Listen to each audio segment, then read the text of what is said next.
Welcome to EchoCast and welcome Kelsey Schmoll and Stephen Nagel. Kelsey is the clinical assistant professor at the Ohio State University College of Pharmacy and a recent impact grant winner from the Echo 360.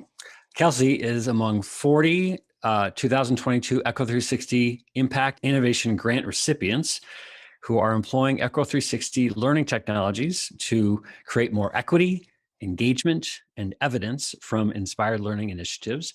And we are very honored to have her on the big show today to talk about the innovative work she and her colleagues across the state of Ohio are leading to address a sadly pressing healthcare issue, really kind of an epidemic of opioid use disorder.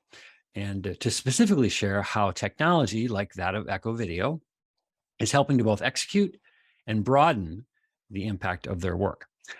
Prior to joining the Ohio State University back in 2019, Kelsey was on the front lines of pharmacy work in both the clinical and retail settings. So she brings both intellectual curiosity and real-world application to her students and her work today, and clearly a lot of creativity.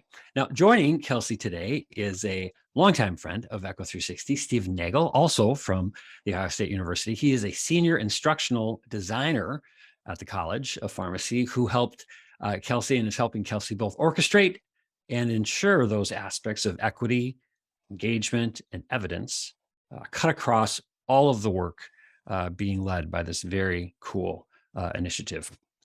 Stephen also has a long history of instructional and instructional design leadership in higher ed, particularly in the areas of accessibility, where he's shared a lot of his background and experience and wisdom with us here at Echo 360 and a lot of the folks that we have a chance to interact with, and in creating equitable learning experiences for both instructors and learners. So welcome to Kelsey and Stephen. Thank you. It's great to be here today. Thank you. We appreciate the kind introduction, and we're excited to share our work with you today. Well, I'm also very excited to have you guys share this work. But before we get into that, Kelsey, I'm going to put you on the spot a little bit. As I mentioned, you come from kind of that frontline, kind of pharmacy work. So tell us a little bit about your path. How does a frontline kind of pharmacist go from filling prescriptions at Kroger to leading this kind of work, this technology infused, very innovative work at one of the world's leading higher ed institutions? Was this always kind of the path for you when you realized that you wanted to get into the kind of pharmacy work, or was this always kind of the end goal? Oh gosh, how much time do you have? Let's think about it. No. So this has been a passion of mine since I was a student. So I remember being an undergraduate at Ohio State and being in my introduction to pharmacy class. And I was in a major that could have allowed me to pursue several different medical related pathways. But I had a really a great mentor as my instructor at that time who was teaching us. This was in about 2009. He had mentioned in class that more people are dying every day in Ohio from accidental drug overdose than they are from car accidents. And that might not seem like a dramatic statistic now. We all probably know that's happening. But to me, when I was 18 and we were just kind of, we were still going through kind of the prescription opioid epidemic at that time, I hadn't learned about that in high school. And that was really impactful to me. And it was in that moment, I went up to that professor after class that day and said, how can I help? Well, what can I do? I'm getting into the medical field or pharmacy because I want to help people, but there's this whole other side that's causing a lot of harm and tragedy in families. So that was really kind of a light bulb moment for me that I felt very pulled towards this issue. And that stuck with me throughout undergraduate and into pharmacy school. I had the opportunity during pharmacy school to be an advocate for naloxone access, widespread naloxone access, which is the antidote to an opioid-related overdose across Ohio. And this passion kind of stuck with me. And, there's not specific postgraduate training for pharmacists in opioid use disorder. So I did a residency and a fellowship and kind of tailored those to my needs and the patient population I ultimately wanted to impact. I do believe that pharmacists, regardless of the setting, whether it's community or hospital or in academia have a role to play, as we all do, in combating this issue. So that was kind of my path, and it has led me to a faculty position at the Ohio State University College of Pharmacy. And to tell you specifically how we got into this work, I have to take you back about a year and a half now. There was a call out for faculty members to be a part of a committee that was charged with creating an educational symposium around substance use disorders for healthcare professionals around Ohio. I know that's a big ask. The reason this committee was formed was because through the Ohio Attorney General's office, there was a committee called SCOPE, and that stands for Scientific Committee on Opioid Prevention and Education. I was not on that committee, but they surveyed health professional colleges around the state to kind of get an idea of how we were teaching about substance use disorders, what were we covering with our health professional students, and they found some, quite frankly, gaps in what we were teaching our students. So from the work of the SCOPE committee came several objectives for a standardized educational experience for healthcare professional students around opioid use disorder. We found that they needed things such as neurobiology, treatment, adverse childhood experiences, motivational interviewing, social determinants of health, and learning about ethics and stigma. So as you imagine, in pharmacy school, we focus a lot on the treatment, but we don't necessarily talk a lot about all the things that might lead to a substance use disorder, including those adverse childhood events and the social determinants of health, et cetera. So those were kind of the initiatives or the goals that came out of the SCOPE committee. And then my ask was to kind of bring those learning outcomes to life. How are we going to teach students from across the state to give them a standardized experience that teaches about these different outcomes? So there was a call out for faculty members, and we got about 30 to 40 people. I was the representative from Ohio State's College of Pharmacy, and we started meeting. We had a larger committee, but we created a subcommittee that did most of the day-to-day work. I actually was asked to be the co-chair of that committee. So from the beginning, I kind of had a leadership role in kind of creating this educational experience. Yeah. Well, and I didn't realize the backstory, and that Yeah. not only how long of not long, but how sort of deliberate a path led up to the pilot back in 2021. There's a lot of groundwork that was laid, but even personally for you, that's cool that you had such a kind of vision for where you wanted to kind of take your own passion and combine it with your professional kind of life. That's really cool. So Stephen, because to get into a little bit then of the actual kind of the execution of this work, I know we're glossing over a lot of really important other things here, but as it relates to the actual pilot program, there's this combination of both asynchronous kind of learning and training, and then some synchronous stuff. So Stephen, maybe if you could give us a little bit of an overview, again, not of what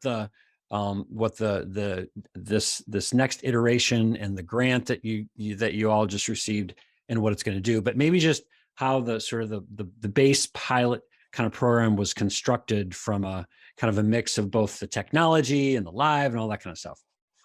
Sure. Yeah. So part of the story was when they said we need to develop this learning experience, Kelsey said, we're talking about doing an escape room, and they wanted to do maybe a physical escape room where we bring everybody together from across the state at multiple places around the state and do all that. Of course, we were still in the midst of COVID, and people planning, well, how can we do physical location things? And I said, well, what about if we try to do something online? And so what we started to do is think about, okay, we have that asynchronous material that you'd mentioned. There's 6 modules that the students have to complete inside of our public-facing learning management system. So we have 2 at Ohio State. We have our Carbon Canvas, which is for academic, and Scarlet Canvas, which is for kind of public-facing, continuing education, outreach, and engagement. And so what we did is we created those 6 modules in Scarlet in a course, And then we had the symposium move to a virtual event, and it was, through Zoom. And then they worked, the learners worked in interprofessional groups to solve a patient case in an escape room. And so we leveraged all the video we had was inside of our Echo 360 video. They were watching different vignettes, and we recorded some things where some of our partners in the project were role playing as a doctor, dealing with a patient's brother coming in as a patient who had an overdose. And so there were lots of avenues where we used video as a part of the case, as well as the escape room, activities in general. Yeah. So that's kind of the short of it for what we developed for the pilot. Yeah. So Kelsey, for you then, how did the degree of technology that you ended up employing for the pilot, now you're, getting ready, or you're into phase 2, or, you've been broadening the kind of the reach and the kind of the constituents that are, kind of involved in it, which we'll talk about in a second.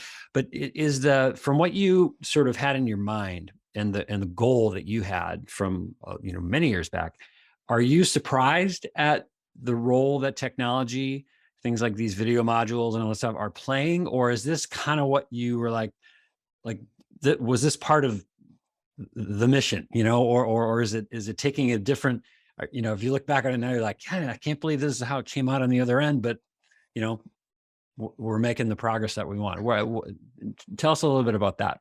Quite honestly, and I've told Stephen this, I mean, it turned out, like, because of the technology that we use, so much better than I could have imagined. I think our committee was meeting regularly to come up with the ideas for the case. And we had really good ideas around the educational piece about what we wanted them to learn. But then we looked at each other and we're like, how are we going to make this an experience that the students are engaged in, that's accessible to them, that students from around the state can collaborate together? And that's really when we brought on Stephen and his team. And it changed the whole game. Some of the things that they were able to do, just taking our basic case that was in a Word document and turning it into almost, I don't want to call it a game, but it was kind of an engaging game for them to escape this patient case, even though none of it felt like a game. It was very serious, and it was teaching important things through an escape room lens. And what they did was just incredible. And I'm so happy that we brought them on, because I truly don't think we would have been able to utilize a lot of the material without their work making it accessible and making it fun. Yeah. So it's better than I would have thought. Yeah, that's cool. So phase 2, we've teased this phase 2 now since this episode started here. So let's talk about phase 2. Let's talk about how now, you've got things aligned. You've got some grant funding now to make, to continue the work and make it even broader. Tell us a little bit about what's going to make phase 2 different than the pilot. Yeah, that's a good question. We're really excited about this next phase. We have secured some grant funding from an outreach and engagement grant at Ohio State, in addition to the Echo 360 grant money as well. And what we heard from our students in the pilot running is one area of healthcare that was not represented on our teams or in the modules was social work.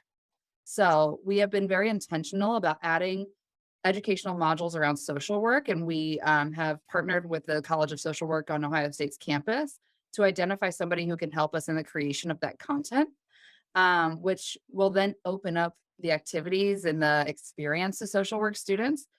So that's what we're hoping to do in the next phase, is to pilot this new educational content, as well as include other healthcare professions such as social work. We've also been approached by nursing, as well as medicine at Ohio State, who are really interested in making this almost a required experience for their students. So it's growing rapidly.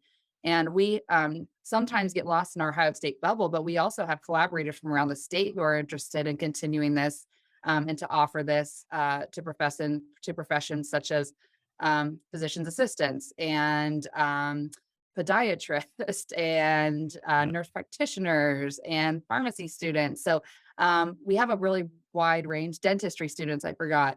So we're really excited about being able to offer this to more students and have more seats in the program for additional learners. And then I think in the future, maybe to practicing healthcare professionals as continuing education. Yeah. The potential reach and impact of this program is really it's so impressive and inspiring. And so, Stephen, back to the instructional design side. So, Kelsey's out there recruiting more people, more sort of, I don't want to call them trades, but different disciplines. I mean, this thing could continue to really flower and expand.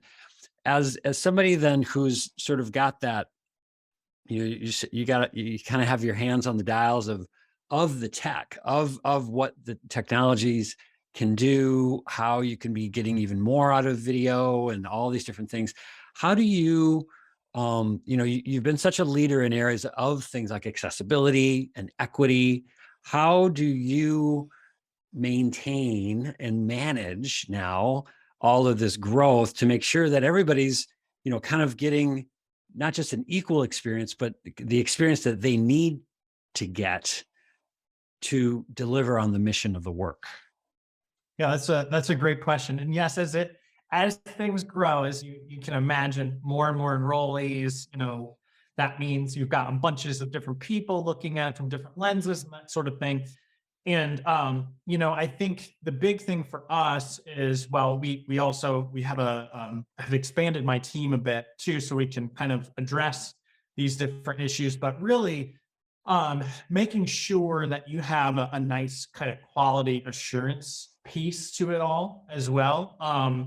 And that's really kind of reviewing the content, reviewing it from kind of just an instructional design lens, doing some thorough kind of accessibility reviews. I think one of the things that's been very helpful for us in the Echo video platform is that the captioning transcription piece is really, really important and critical. And so having those auto-generated transcripts, I have a team that goes through and reviews those and corrects them and applies them as closed captions to our videos for this program. So we kind of, as we're creating new material, that material is going through that process. But also, just as we're thinking about the growth, I think this grant is also going to help us there too, as we're seeing more enrollment going into the platform, because as our Scarlet platform has enrollment costs associated with and those kinds of things, and so having more people means more cost, but also means more layers of making sure you need to have that quality assurance piece short on. Yeah, well, I will say I think and it's easy for me to say because you all are the ones managing it, but I think with what you've been able to do so far, I think let's keep the train going. Let's get more, the more the merrier. In all seriousness, to address this issue that unfortunately is increasingly challenging and pressing for our communities. All right, so hey, we are at almost the end here of our EchoCast, and typically, and I didn't realize it until just now, we're breaking some new ground here on this episode of EchoCast. The very last little segment is what we call Inspiration Point, where we ask the guest to share one piece of advice, a little bit of a lesson, just kind of the one kind of major point that they'd like all of our viewers to walk away with. And we've got two guests, so we're going to have two inspiration points here. And so a little bit of instead of having it be a jump ball here, Kelsey, I'm gonna ask you first. What would be that one thing, and then Stephen, get your answer ready and make it, now you've got a little bit of time to, even, one up your colleague here if you want. But Kelsey, what would be that one, with this experience that you're having, that you're creating, for those out there that are watching and maybe trying to think of or trying to find a way to do similar kinds of things. You've got this great little amalgamation here of both the mission and the technology and the actual impact. What would be, in your experience so far, what would be that one piece of advice, that one key lesson that you've learned so far that you'd want to impart on somebody else watching this? Oh man, it's a good question. Just one. And I'm not saying this because Stephen is on there, but really, truly, if you're out there creating educational experiences, connect with, if you have an instructional designer or an instructional design team available to you, connect with them early and, you know, get to know them. And they can do so many things that I didn't even know were possible. I mean, now I'm so excited to work with them in future educational experiences and in my classes and my courses. Like I said, I mean, really and truly brought this idea to life. And so if there's one thing I know I did right, it was connect with Stephen and his team. So I would really encourage you to do that. And another thing that's been really helpful is to connect with maybe learners around your wherever you are that might be interested in this issue or your issue that you're working on. I mean, so many people we found have been passionate about combating the opioid use disorder epidemic in Ohio and across the country. Once we kind of put this idea out there, we had a fellow that joined that wanted to help us and disseminate the work. We've had facilitators from around the state join our Zoom calls. So it's all about the people, I think. And that would be kind of my biggest piece of advice. That's great. That's great. Stephen, how about you? Well, I'm trying to think how to top that, Kelsey. That was good. Well, Thanks yeah, for the plug there too.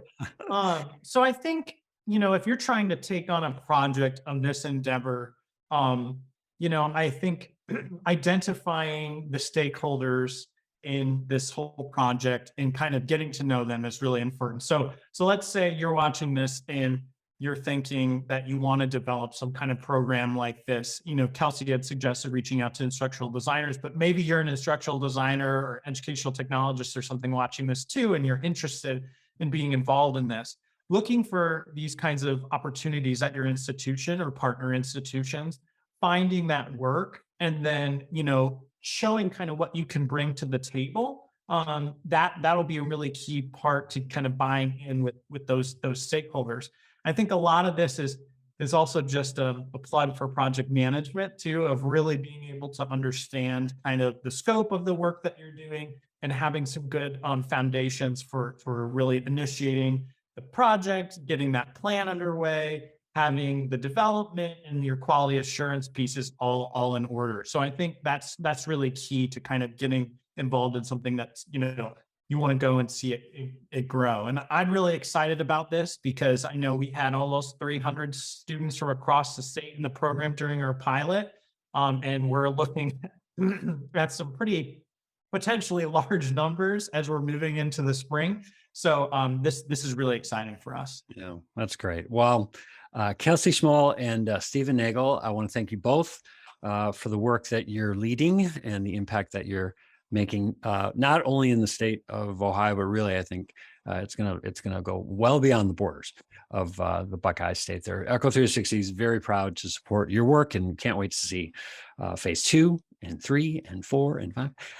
And thank all of you also for tuning in to this episode of EchoCast. You can check out more episodes of EchoCast and tons of resources, some that were referenced here in this episode on echo360.com, and reach out to us and to help us so we can help you achieve similar inspired learning goals.